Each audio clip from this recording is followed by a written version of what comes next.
करते हैं नंबर्स की। टाइटन की चौथी तिमाही के नंबर्स की बात करेंगे। कंपनी के मुनाफे में 30% और रेवेन्यू में 78% की बढ़ोतरी हुई है। हमारे साथ बातचीत करने के लिए टाइटन के CFO अशोक सोनथारिया जुड़े। अशोक जी हर क्वार्टर के बाद हमारे साथ जुड़ते हैं और हमसे बात करते हैं। Ashok ji good morning. काफ़ी प्यारा स्केच रखा है आपने पीछे। I am assuming thank you for noticing that Anuj. किसी ने गिफ्ट किया है, मुझे लग रहा है आपको ये। जी जी जी जी। हाँ, वो काफ़ी अच्छा है वैसे। देखकर अच्छा लग रहा है। अच्छा, ये मैं आपके नंबर्स की बात करूंगा, लेकिन इससे पहले जो कल प्राइम मिनिस्टर ने अपील की और अभी भी खबर आ रही है कि ज्वेलरी एसोसिएशन कल प्राइम मिनिस्टर जी से मिलने वाली है। आपका क्या व्यू है इस पर, जो उन्होंने अपील की है कि 1 साल तक गोल्ड ना खरीदें, क्योंकि काफ़ी इम्पैक्ट है। आज आपके नंबर्स अच्छे थे लेकिन स्टॉक्स में प्रेशर है क्योंकि उस अपील का एक इम्पैक्ट है। जी थोड़ा मतलब कल ही रात में उन्होंने ये अपील की है, तो ये it will be too early for us to assess the impact and हम उस पर कुछ कमेंट कर पाएं। I think we will wait and watch that कोई पॉलिसी अनाउंसमेंट में ये कन्वर्ट होता है क्या, जो कि डिमांड साइड और सप्लाई साइड को इम्पैक्ट करेगा। अदरवाइज हमने देखा है कि ये जो अनसर्टेनिटी के समय शॉर्ट टर्म इम्पैक्ट जरूर होता है, सिर्फ ज्वेलरी में ही नहीं बल्कि अक्रॉस डिस्क्रिशनरी कंज्यूमर सेक्टर में। अगर इस ढंग का कोई माहौल बनता है तो शॉर्ट टर्म इम्पैक्ट हो सकता है, बट लॉन्ग टर्म में अभी भी और मीडियम टू लॉन्ग टर्म में अभी भी हम काफी उत्साहित हैं। जिन भी कैटेगरीज में हम हैं, ज्वेलरी उसमें बड़ी कैटेगरी है हमारे लिए। हमें लग रहा है कि वो अच्छा ही करेगी।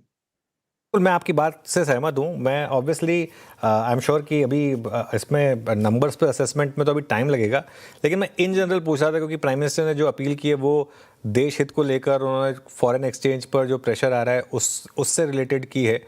तो और ये थोड़ा सा अनप्रेसिडेंटेड, तो आपको क्या एक रिस्क लग रहा है कि आगे कोई रेगुलेटरी स्टेप भी आ सकता है क्या, या ये रिस्क ओपन हो रहा है क्या? ये इसीलिए हम अनुज वेट एंड वॉच मोड में हैं। हम भी ऑफ कोर्स काफी, अगर देश हित में जो कुछ भी करना है वो हम करेंगे, आगे बढ़ के करेंगे एंड रिस्पॉन्सिबल कॉरपोरेट रहे हैं हम। एक्सचेंज प्रोग्राम हमारा एक्चुअली लॉन्ग टर्म प्रोग्राम है जो कि हम हमेशा से करते आए हैं और वो इस समय हेल्पफुल रहता है, तो उसको भी हम चलाते रहेंगे। लेकिन वो long term national and jewellery industry के लिए एक अच्छा टूल है, एक अच्छा प्रोग्राम है। आई थिंक सभी को उसको आगे बढ़ाना चाहिए। बिल्कुल बिल्कुल। चलिए, इससे ज़्यादा इस पर आई थिंक अभी बात करना थोड़ा सा सही नहीं होगा, क्योंकि जैसा आपने बोला कल देर रात को ये डेवलपमेंट्स हुई हैं। लेकिन अब आते हैं हम आपके बिजनेस पर और आपके नंबर्स पर। आपके नंबर्स काफ़ी अच्छे लगे मार्केट को, और ख़ास तौर से ज्वेलरी बिजनेस में 50% की ग्रोथ रही। और जो आपका मार्जिन था उसमें भी अगर आप देखें तो तनिष्क, मिया एंड जाया इनके 11.3% के थे, जो बढ़े हैं 9.6% से थोड़ा सा बढ़कर आए हैं। इस पर एक व्यू लेना चाहूँगा आपका कि jewellery business x of this, इसकी वजह से जो इम्पैक्ट आएगा उसको तो हम खैर अभी प्राइस नहीं कर सकते। एक्स ऑफ दिस आप किस तरीके की ग्रोथ एक्सपेक्ट करते हैं, किस मार्जिन पर एक्सपेक्ट करते हैं? तो ये देखिए, जो आपका पिछले साल का मार्जिन थोड़ा डिप्रेस था कस्टम ड्यूटी इम्पैक्ट के चलते। अदरवाइज मोर और लेस वो सिमिलर लेवल पे था, 11.1 11.2%। सो margin in a way stable रही है, इस क्वार्टर में बढ़ी नहीं है। बढ़ते हुए गोल्ड के दाम के चलते जो कॉइन का परसेंटेज हमारे पोर्टफोलियो में बढ़ा है, अभी अब नाउ लो डबल डिजिट में पूरे सेल में कॉइन का योगदान है, जो कि काफी लो मार्जिन प्रोडक्ट हमारे लिए होता है। तो मार्जिन पे प्रेशर उस तरीके से बना हुआ है। हम यही होप कर रहे हैं कि एक तो हम ज्वेलरी को मोर एक्सेसिबल बना पाए 18 carat and 14 carat gold jewellery के चलते। एक नया हमने शुरू किया है जो गोल्ड एक्सचेंज प्रोग्राम पे काफी काम कर रहे हैं, इन्वेस्टमेंट कर रहे हैं। दूसरा ऑल्सो जो एक ग्रामेज स्कीम है हमारी, पहले रुपी डिपॉजिट स्कीम जो गोल्ड हार्वेस्ट स्कीम हम बोलते थे, अभी जो गोल्ड ग्रामेज स्कीम है उस वो काफी अपीलिंग है कस्टमर्स के चलते। तो ये तीनों चारों चीजों को मिला के jewellery is becoming more accessible and customer उसको डिसाइड कर पाने में समर्थ हो रहा है आराम से। एक और हमने जो नया शुरू किया है, अभी इस Q4 से ही पहला कलेक्शन लॉन्च हुआ है, जो कि नेचुरल जेम स्टोन के साथ ज्वेलरी, जो कि बहुत कलरफुल है, बहुत अच्छी है, बहुत अपीलिंग है। एंड हम सोचते हैं कि ग्रेजुअली ओवर द ईयर वो एक कैटेगरी बन सकती है। अभी जैसे हम सिर्फ डायमंड, गोल्ड एंड कॉइन की बात करते हैं, फिर हम एक नेचुरल जेम स्टोन भी में भी 3-4 साल बाद वो साइजेबल हो जाएगी।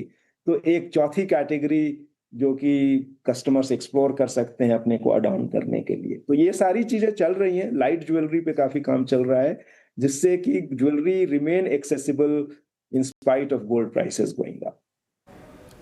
हाँ, नमस्कार सर, अशोक सर, मैं वीरेंद्र बोल रहा हूँ। मैं इनफैक्ट इसी पे ज़्यादा बात करना चाह रहा था, हालांकि आपने काफ़ी ये बात बता दी मेरे को।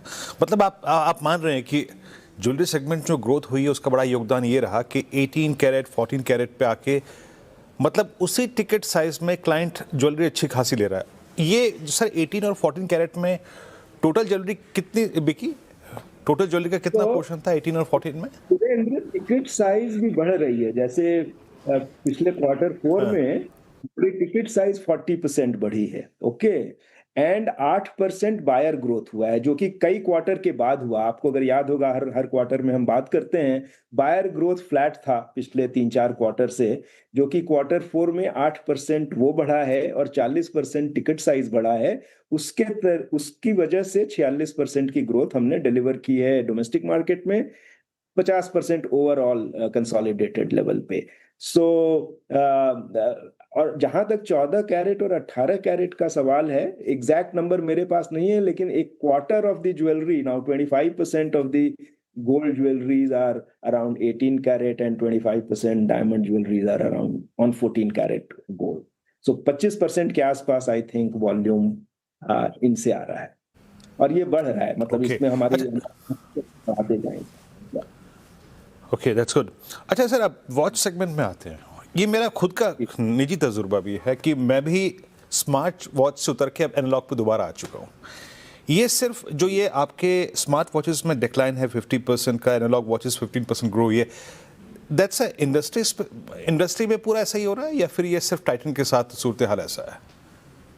तो एनालॉग तो एक अच्छा स्टोरी अनफोल्ड हो रहा है पिछले 2-3 साल से, जहाँ पे प्रोडक्ट इनोवेशन एंड प्रीमियमाइजेशन, ये दोनों के कॉम्बिनेशन से हम आगे बढ़ रहे हैं, और बहुत ही अच्छे एनालॉग मैकेनिकल ऑटोमेटिक प्रोडक्ट्स हमारे स्टेबल से आ रहे हैं, जो कि कस्टमर अप्रिशिएट कर रहे हैं।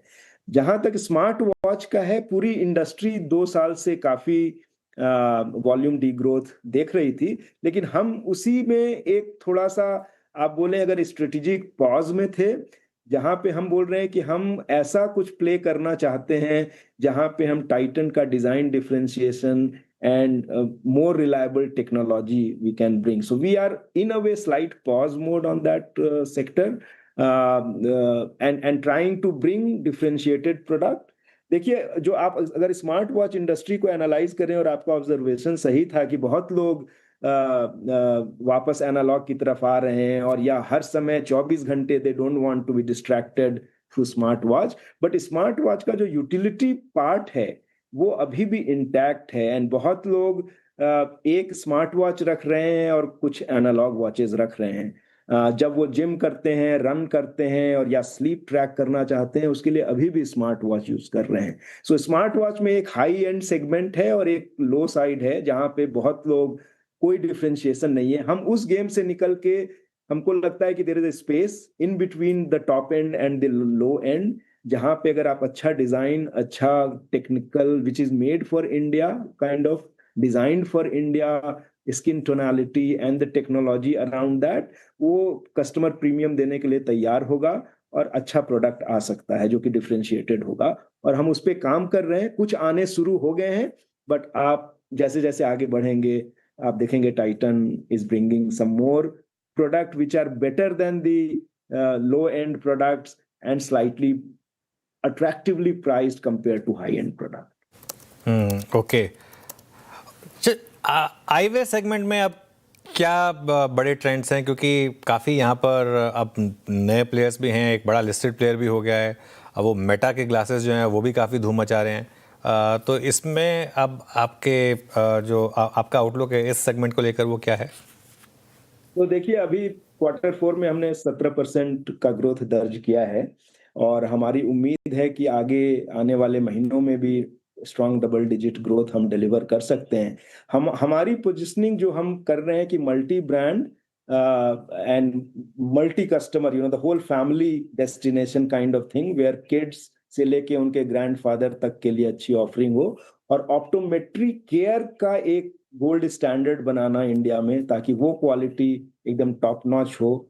सो इस तीनों तरीके पे काम चल रहा है। रिटेल नेटवर्क काफी रिवैम्प हो रहा है in terms of modernisation, in terms of better look and feel, better collection. तो उस चक्कर में ओवरऑल रिटेल नेटवर्क ग्रो नहीं कर रहा है। आपने देखा होगा पिछले क्वार्टर में हमने 40 रिनोवेट किए, 12 नए खोले, बट 32 बंद भी किए। तो ये अभी सिलसिला थोड़ा 2-3 क्वार्टर और चलेगा, बट हमें पूरी उम्मीद है कि अब स्ट्रॉन्ग डबल डिजिट ग्रोथ हम डिलीवर कर पाएंगे इस कैटेगरी।